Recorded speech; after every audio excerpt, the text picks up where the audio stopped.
இன்று வேளாண் மற்றும் உழவர் நலத்துறைக்கான தனி நிதிநிலை அறிக்கை சட்டப்பேரவையில் முன்வைக்கப்பட்டிருக்கிறது. வேளாண் துறையை நவீனப்படுத்துவது, பல்வேறு பணிகளை எந்திரமயமாக்குவது என்கிற நவீன வளர்ச்சிக்கு ஈடுகொடுக்கிற வகையிலும், அதே சமயத்தில் மரபு சார்ந்த வேளாண்மையை பாதுகாக்கிற வகையில் உயிர்ம வேளாண்மை என்கிற இரு துருவங்களுக்கு இடையில் மிகச்சிறப்பான முறையில் ஒரு பரந்துபட்ட பார்வையோடு இந்த வேளாண் நிதிநிலை அறிக்கை சமர்ப்பிக்கப்பட்டிருக்கிறது.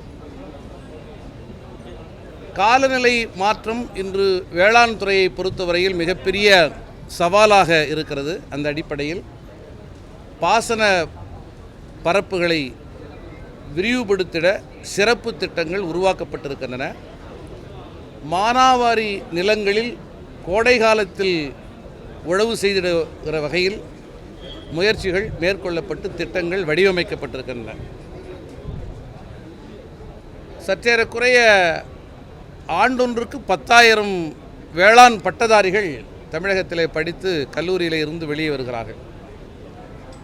வேளாண்மையை ஊக்குவிக்கிற தமிழக அரசு அந்த வேளாண் பட்டதாரிகளின் வேலை வாய்ப்பை கருத்தில் கொண்டு முதலமைச்சரின் உழவர் நல சேவை மையம் என்கிற அடிப்படையில் முதலமைச்சருடைய மருந்தகம் என்கிற பெயரில் சுகாதாரத்துறை உருவாக்கியிருப்பதைப் போல ஒரு சிறந்த அமைப்பை உருவாக்கி விவசாயிகளுக்கு தரமான பொருட்களை தருவதோடு, பூச்சி மருந்துகள், உரங்கள் இவற்றை தருவதோடு வேளாண் பட்டதாரிகளுடைய வேலை வாய்ப்பையும் கணக்கில் எடுத்துக்கொண்டு இந்த முயற்சி, இந்த திட்டம் அறிவிக்கப்பட்டிருக்கிறது.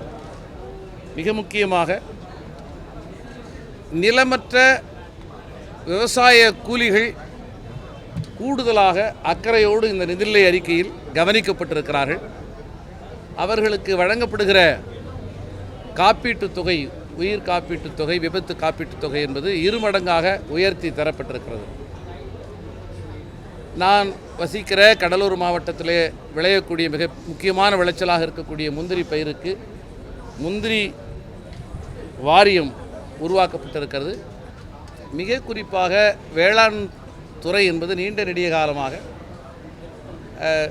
நட்டத்தில் இயங்குவதற்கு அடிப்படை காரணம் அந்த வேளாண் பொருட்களை சந்தைப்படுத்துவதில் உள்ள சிக்கல், வேளாண் பொருட்களுடைய மதிப்பை கூட்டுவதில் உள்ள சிக்கல். இந்த இரண்டையும் மிக நுணுக்கமாக அரசு கவனித்து வேளாண் பொருட்களை சந்தைப்படுத்துவது, அவர்களை அந்த பொருட்களை மதிப்பு கூட்டி சந்தைப்படுத்துவது என்பதில் கூடுதல் அக்கறை செலுத்தப்பட்டிருக்கிறது. நிச்சயமாக வேளாண் துறையில் இந்த நிதிநிலை அறிக்கை ஒரு மைல்கல்லாக அமையும். ஏற்கனவே ஆதிதிராவிடர் மற்றும் பழங்குடியின மக்களுக்கு வழங்கப்பட்ட மானியம் கூடுதலாக 10% உயர்த்தி வழங்கப்பட்டிருக்கிறது. விடுதலை சிறுத்தைகள் கட்சியின் சார்பில் இந்த வேளாண் நிதிநிலை அறிக்கையை மனதார பாராட்டுகிறோம். நடப்பு சட்டப்பேரவை கூட்டத்தொடரில் ஒன்றிய அரசு கொண்டு வந்த வக்பு வாரிய திருத்தச் சட்டத்திற்கு எதிரான அந்த சட்டத்தை திரும்ப பெற வேண்டும் என ஒன்றிய அரசை வலியுறுத்தக்கூடிய சிறப்பு தீர்மானம் ஒன்றை தமிழக அரசு கொண்டு வர வேண்டும் என விடுதலை சிறுத்தைகள் சார்பில் கேட்டுக்கொள்கிறோம். மிக குறிப்பாக வேளாண் துறையாக இருந்தாலும் சரி, தொழில்துறையாக இருந்தாலும் சரி, இன்று சந்திக்கக்கூடிய ஒரு மிக முக்கியமான பிரச்சனை வெளிமாநில தொழிலாளர்கள் ஏராளமாக வந்து குவிவது. அது ஒரு வகையில் வரவேற்கப்படக்கூடியது என்றாலும் கூட இன்னொரு வகையில் முறைப்படுத்தப்பட வேண்டியது காலத்தின் அவசியம். ஆகவே வெளிமாநில தொழிலாளர்கள் குறித்த ஒரு முறையான கொள்கை வரைவை தமிழக அரசு மேற்கொள்ள வேண்டும் என்று கேட்டுக்கொள்கிறோம். 100 நாள் வேலை திட்டம் என்று நடைமுறைப்படுத்தப்படுகிற அந்த திட்டத்தில் வரைமுறைப்படுத்தப்பட்டிருக்கிற சற்றேறக்குறைய ஒரு 280 பணிகளில் 150 பணிகள் வேளாண் துறையை மேம்படுத்துவதற்காக ஒதுக்கப்படுகிற பணிகள்.